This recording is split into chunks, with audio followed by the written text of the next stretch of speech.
Eu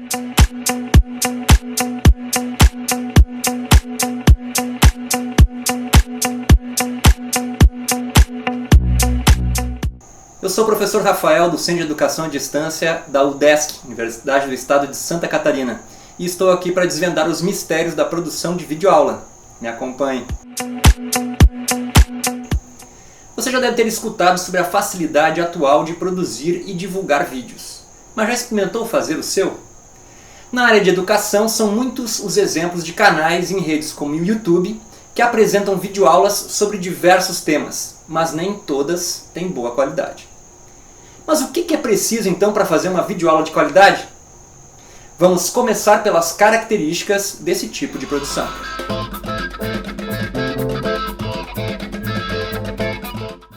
Uma primeira característica das videoaulas é que elas são feitas utilizando a linguagem audiovisual, ou linguagem áudio-scripto-visual, como bem definiu o pesquisador canadense Jean Cloutier. E são esses elementos de áudio, a voz, trilhas, efeitos, os scriptos, legendas, títulos, textos, e os visuais, o plano, a imagem, a arte gráfica, que precisam ser combinados dentro de uma gramática própria para que façam sentido e passem uma mensagem clara ao público ao qual se destina a videoaula. Outra característica dessa linguagem é que ela não serve para aprofundar as temáticas. Ela é mais um recurso de introdução e problematização que prepara para um aprofundamento posterior.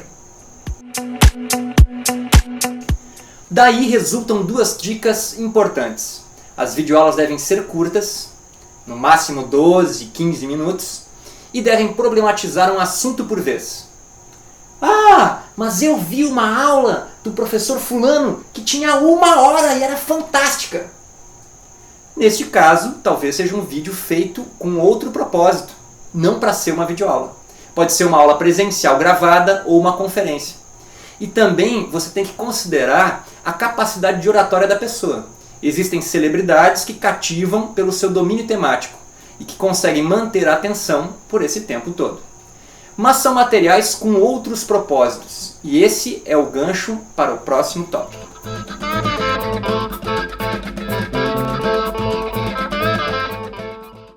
A finalidade das videoaulas é promover uma interação assíncrona com o seu público, ou seja, você não vai interagir ao vivo com ninguém que esteja assistindo.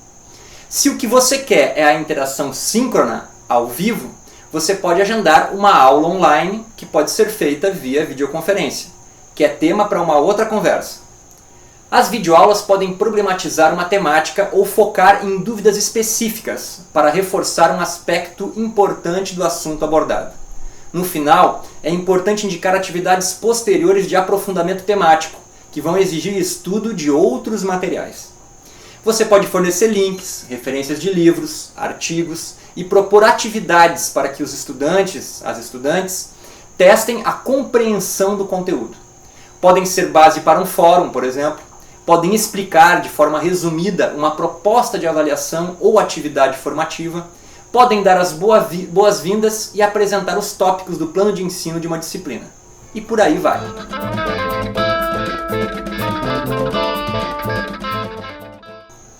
Existem vários formatos de videoaula. A mais simples pode ser feita inclusive com o famoso PowerPoint, o PPT. E é uma opção para quem não quer mostrar a cara, não quer aparecer no vídeo, porque só vão aparecer os slides montados pelo professor e a sua voz. Depois dessa opção mais simples, a próxima é a possibilidade de usar a tela do computador e a imagem do professor. Para isso, existem softwares de gravação de tela ou de videoconferência, como o Screencast-O-Matic ou o plugin de videoconferência do Moodle, o Big Blue Button, o BBB. O Screencast-O-Matic é muito intuitivo e de fácil operação. Você aciona direto do site do programa a partir da instalação de um plugin no navegador. Você pode alternar entre exibir só a tela mais a imagem do professor em miniatura, ou só o professor. A versão gratuita do programa grava vídeos de até 15 minutos e é possível salvar no computador como um arquivo ou compartilhar direto no YouTube, Vimeo, Google Drive ou Dropbox. A versão paga habilita também a edição prévia antes da finalização. O plugin BBB do Moodle também permite as mesmas combinações de tela e imagem do professor que o Screencast-O-Matic. A diferença é que ele é feito para videoconferências síncronas. Mas para gravação de videoaulas, basta acrescentar o recurso na sala virtual do Moodle, configurar, acessar a sala, gravar sem convidar nenhum estudante. No final da gravação, o vídeo será disponibilizado no link automaticamente e ficará disponível se o professor quiser habilitar para os alunos verem. Nesse caso, só quem tem acesso à sala do Moodle é que vai poder assistir a videoaula. Além destes dois formatos mais simples, que podem ser gravados só usando o computador e preferencialmente algum tipo de microfone externo, existe o método de produção audiovisual tradicional, com kits de câmera e softwares de edição de vídeo. Nestes casos, as variações são muitas, tantas quanto a linguagem audio-script-visual permitir. Essa opção é mais sofisticada e provavelmente a mais usada pelos canais de videoaulas que você mais gosta. A qualidade de imagem e os recursos utilizados acabam por fazer muita diferença. Mas dá trabalho e exige conhecimentos técnicos mais avançados. Em alguns casos, inclusive, o apoio técnico de outros profissionais. Essa videoaula que você está assistindo foi feita utilizando o método tradicional. Para ter uma ideia, eu utilizei uma câmera Canon T2i no tripé para gravar o vídeo, um gravador Tascam DR100 para gravar o áudio, produzi as imagens e gráficos de apoio no meu computador e editei todo o conteúdo no software Premiere da Adobe a partir do roteiro escrito previamente. Explicar essa parte técnica é um assunto complexo e envolve outros vídeos, mas as etapas desse processo valem para qualquer tipo de produção. Vamos ver quais são? Independente do tipo de videoaula que você vai produzir, algumas etapas são obrigatórias para se alcançar um bom resultado. São elas: o projeto ou roteiro, a pré-produção, a produção em si ou gravação, a edição e a publicação ou exibição e, finalmente, a avaliação. A partir de uma ideia inicial do projeto de videoaula que se quer executar, é preciso organizar um roteiro. O modelo que eu indico é em forma de tabela e separa o texto em 4 colunas: áudio, vídeo, técnica e tempo. A coluna do áudio é onde vai o texto que será falado, a indicação da trilha ou os efeitos sonoros que serão utilizados. Na coluna do vídeo são descritas as imagens que serão exibidas em cada momento, como o tipo de plano do apresentador, a inclusão de legendas, texto animado, imagens ilustrativas ou arte gráfica. A coluna da técnica reúne indicações de necessidades para execução da gravação ou edição, como devem surgir os letreiros, efeitos pré-estabelecidos, recursos adicionais como teleprompter, produção de arte, operação de objetos durante a cena, entre outras questões técnicas. O tempo do vídeo é calculado por linha, onde cada linha corresponde a um plano a ser gravado ou algum recurso a ser incluído no vídeo. O plano é aquele intervalo entre colocar para gravar, intervalo contínuo, entre colocar para gravar e parar a gravação na câmera. O tempo pode ser estimado lendo o texto do roteiro e acrescentando a este texto o tempo de vinhetas, a exibição de imagens ou a arte gráfica. No final, a gente vai ter uma estimativa do tempo total da videoaula. Se você não quer escrever o roteiro com tudo que você vai falar, lembra que para cada tópico você pode estimar o tempo que você vai ter para tratar aquele tópico para que a videoaula fique dentro de um tempo razoável e não extrapole e fique muito enfadonha. Esse planejamento mínimo ele varia de acordo com o tipo de videoaula a ser gravada. Se for feita uma aula contínua, sem interrupções, será um plano único com todo o texto. Mas o ideal é ter momentos de respiro, para que o texto possa ser trabalhado por partes. Na descrição desse vídeo eu coloquei ali o link para vocês acessarem o roteiro dessa videoaula para terem uma ideia do que eu estou falando. Feito o roteiro, se parte para a etapa de pré-produção. Nessa etapa a gente prepara tudo que foi indicado no roteiro e definimos o cenário, o figurino, penteado, maquiagem.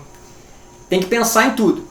Organizamos o set de filmagem, treinamos as falas ou imprimimos as falas em folhas com as letras grandes para fixar ao lado da câmera e ler durante a gravação. Também pode ser utilizado uma televisão grande com o texto. Uma alternativa se a gente não tem o teleprompter, que é aquele equipamento que tem principalmente no telejornalismo, que fica na frente da câmera e a gente consegue ler através da lente. Não é todo mundo que tem, é mais difícil, então a gente pode improvisar. Feitos todos os preparativos, chega a hora da produção, que é a próxima etapa, onde vamos captar as imagens e o som que queremos usar e que pode ser feito de uma só vez, quando a gente usa o software de gravação de tela e videoconferência, ou feito aos pedaços, quando nos aventuramos pelo método mais sofisticado, que é o método tradicional. Nesse último caso, a ordem de gravação não precisa ser a mesma do roteiro. A gente pode querer mudar de roupa ou cenário entre uma cena e outra, fazer alguma brincadeira, e assim a gente pode gravar toda a parte com determinado cenário ou figurino e depois mudar essa ordem de exibição na edição. Tem que lembrar que o audiovisual também é ilusionismo, dá para brincar bastante fazendo alguns efeitos e que divertem o espectador. Lembre-se também de conferir o áudio e a imagem de cada plano gravado antes de desmontar o set. Você pode ter alguma surpresa desagradável e ter um retrabalho muito grande para fazer tudo de novo. O áudio é um dos itens que mais dá problema, então confere direitinho, principalmente se você não tiver um microfone externo. Encerrada a gravação, chega a hora de editar o material. Antes disso, faça o backup dos arquivos, principalmente se estiver utilizando câmera. Tenha o backup ao menos em 2 lugares diferentes. Pode acontecer alguma coisa com o seu computador e você perde toda a gravação nesse período. Evite esse transtorno. É bom ter esse backup para não perder o trabalho. Com os arquivos no computador, hora de editar o material com o software de sua preferência ou revisar a gravação para ver se não aconteceu algum imprevisto. Aqui é hora de adaptar o que foi previsto no roteiro com o que se conseguiu executar. Finalizada a edição, é hora de escolher o local de publicação ou exibição da sua videoaula. Ela pode ficar só no Moodle se você usar o plugin do BBB, ou pode ser publicada em alguma rede de vídeo e depois postada via link na sala virtual da sua disciplina ou curso. No caso de publicar nas redes de vídeo, é possível também permitir o acesso público ao material, mas nesse caso tome muito cuidado. Você tem que cuidar com os direitos autorais dos sons e imagens que for utilizar. Os direitos podem ser seus, se o material for de sua produção, cedidos para o seu vídeo pelo artista, no caso de você ter contatado um artista conhecido, ou mesmo um artista local, o que valoriza também a cultura, ou com direitos autorais de acesso livre, por licenças como a Creative Commons. Cuide bem com esses detalhes para o seu vídeo não ser denunciado e até removido das redes de vídeo. Depois de colocar a videoaula no ar, é hora de avaliar o resultado, a reação do público e anotar as mudanças que podem ser necessárias para aperfeiçoar a próxima produção. Para chegarmos na melhor qualidade, temos que exercitar a linguagem, muitas vezes, para ter o domínio dessa gramática do áudio escrito visual. Então, gostou das nossas dicas? Se gostou, compartilha e dá um like aí no vídeo pra gente. E tem um desafio para você. Lembra que eu comentei que a gente tem que propor alguma atividade para quem está assistindo? E a atividade que eu tenho para você é pensar em algum tema que não ficou muito claro ou que você queira aprofundar e fazer um comentário aqui na videoaula para a gente poder produzir o material ou mandar algum link para sanar a sua dúvida. Não esqueça também que a gente colocou mais alguns links aí com materiais para você se aprofundar na temática. Um abração, ótimas produções e até mais!